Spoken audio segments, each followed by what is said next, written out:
Now I am in third gear.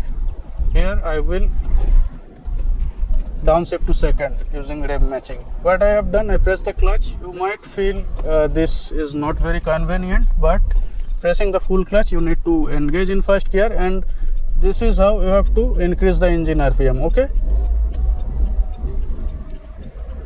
so once your engine RPM reach till 3000, it will give your car a good amount of torque, and at that time you have to make a very good timing.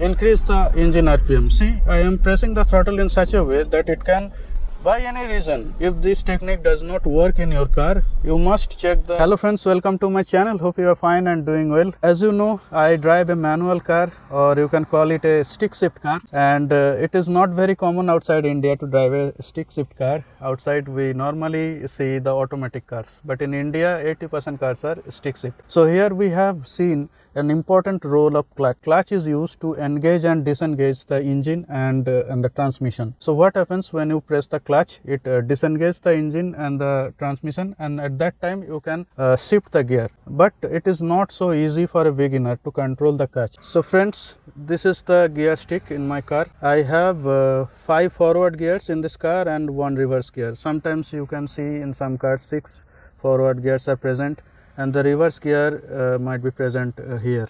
Okay, so the pattern might be different, but the technique is same. So you need to just press the clutch. Okay, put it in neutral. The gear stick will move freely towards left and towards right side. Okay, and from that point you can put it in first gear. After pressing the clutch, neutral, then second gear, neutral, third gear, neutral, fourth gear, neutral, fifth gear, neutral, reverse, then neutral. Friends, I will show you how to launch a car. Okay, I have pressed the clutch, start the engine, engage in first gear like this, and then I will release the handbrake. Okay, fully release the handbrake. Let me put on the seat belt. Okay, now the first thing is creep function. Now see, I am releasing the clutch slowly and gradually, and the car has started to move. Okay, now I have fully released the clutch. You can see the engine RPM is somewhere around 900 to 1000, but not more than 1000.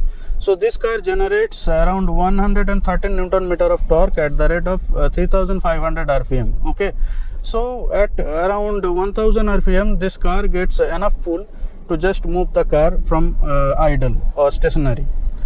Okay, so this is technique 1, and this is called creep function. When you will use this technique, you will use this technique when you are trying to move the car in a very small distance, like 1 or 2 inches, or you are crawling in a traffic.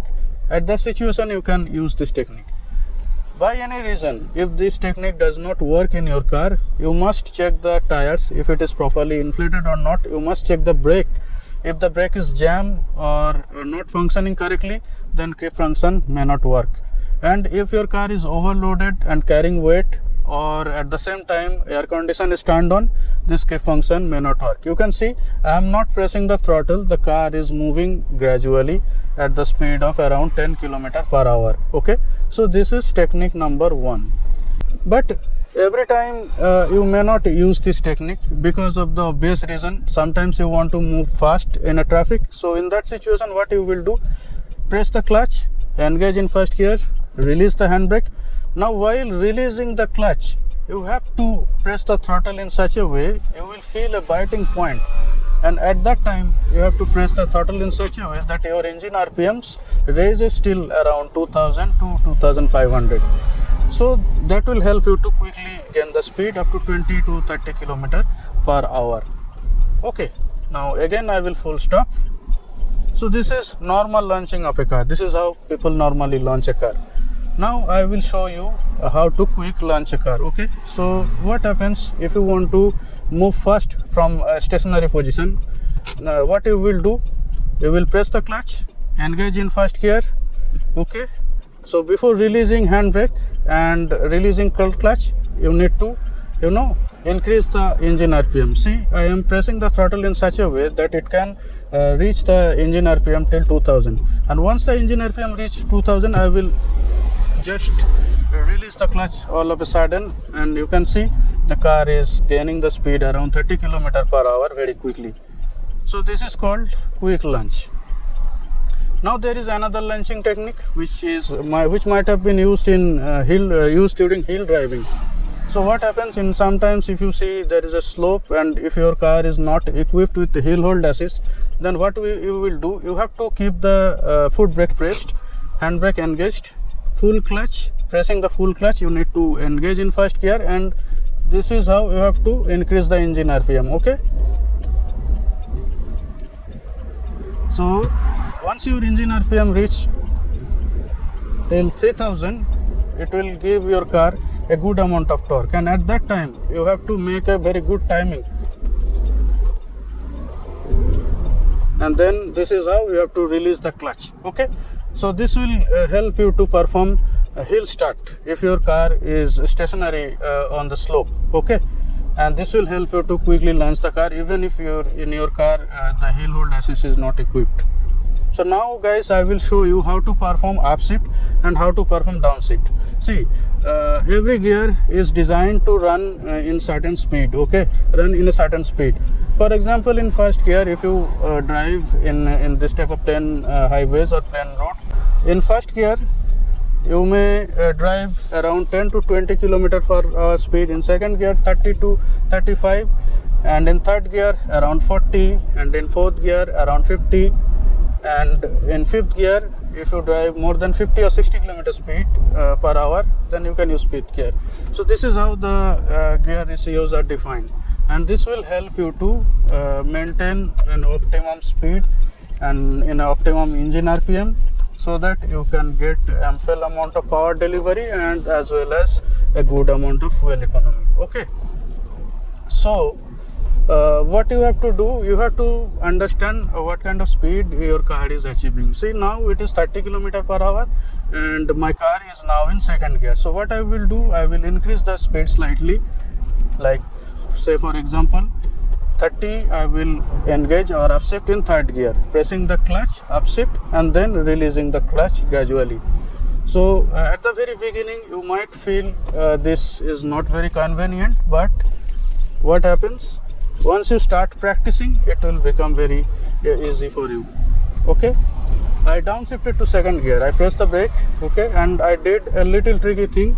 If you check my footwork, I just blipped the throttle for a while when I downshifted.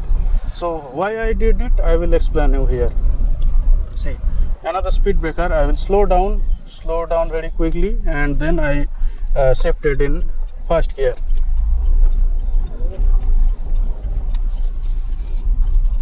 In first gear, I turned right side of the road, then I engaged in second gear, pressing the clutch, engaging the gear, and then releasing the clutch. So while you are trying to upshift, if at that time by any chance, if your car speed reduced after pressing the brake, then you have to cancel that upshift. Okay, for example, here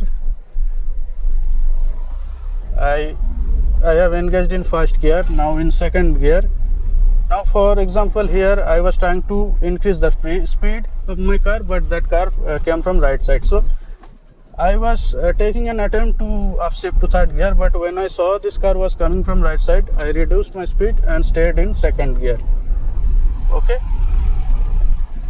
Now here I have seen a speed breaker, so I am not increasing the speed. Instead of that, I am reducing the speed in such a way so that I can engage in first gear. Okay, to cross the speed breaker. If the speed breaker is too high, you have to engage in first gear. If it is low, you can use second gear to cross that speed breaker. Now I can easily run on this road, so I engaged in third gear. Okay, and kept the speed around 40 km/h. Here another high speed breaker, so I reduced the speed completely and engaged in first gear. I allowed the person to pass, and then I engaged in second gear. Now I have an empty stretch till that point. I engaged in third gear.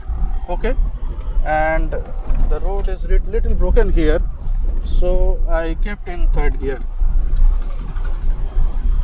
I am maintaining engine RPM around 2000 so that I can get a good amount of torque as well as good fuel economy. Okay, here another speed breaker. I press the brake, slow down, engage the clutch and engage in first gear. Okay, then I increase the speed slightly. Okay, then I engaged in third gear.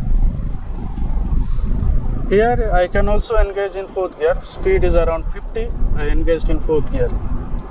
Okay, the engine RPM again reduced to 1500. Okay, so you have to understand what kind of speed your car is achieving, and accordingly you have to perform upshift. And in this demo I have shown you in a live road how to perform upshift. Okay guys, now I will show you another thing. Okay, see, the speed of the car is 30 km/h. If I press the clutch and all of a sudden if I release the clutch, you can see I experienced a jerk, because when I press the clutch, engine RPM is dropping. See, engine RPM is dropping, and when I release the clutch at that time, again the engine RPM spikes. It tries to increase all of a sudden, and that gives the jerk.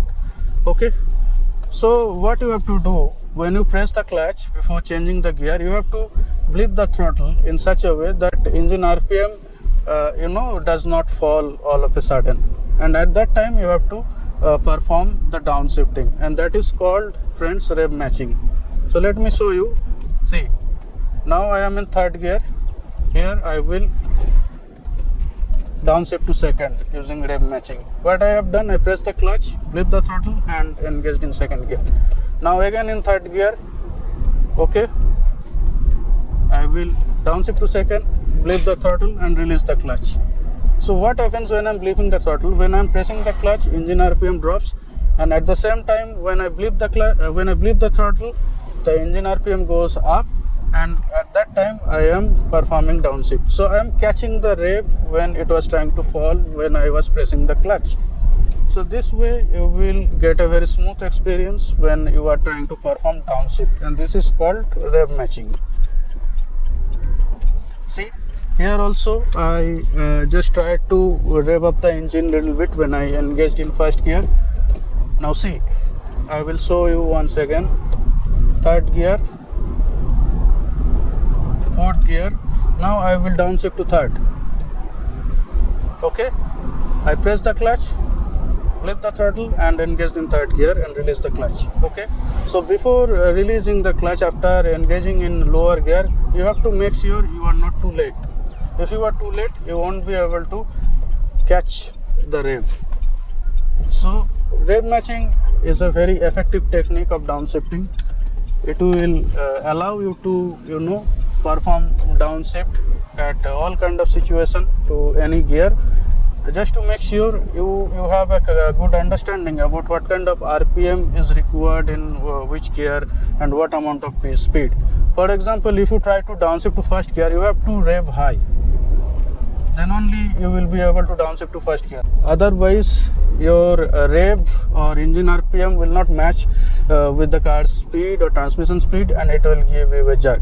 So while downshifting to first gear, you have to rev a little bit higher, approximately to 3000 to 4000 RPM, then only you will be able to perform downshift. So friends, this is all for today. Hope you like the video. If you like the video, then hit the like button, and if you want to watch this type of video once again, then don't forget to subscribe my channel.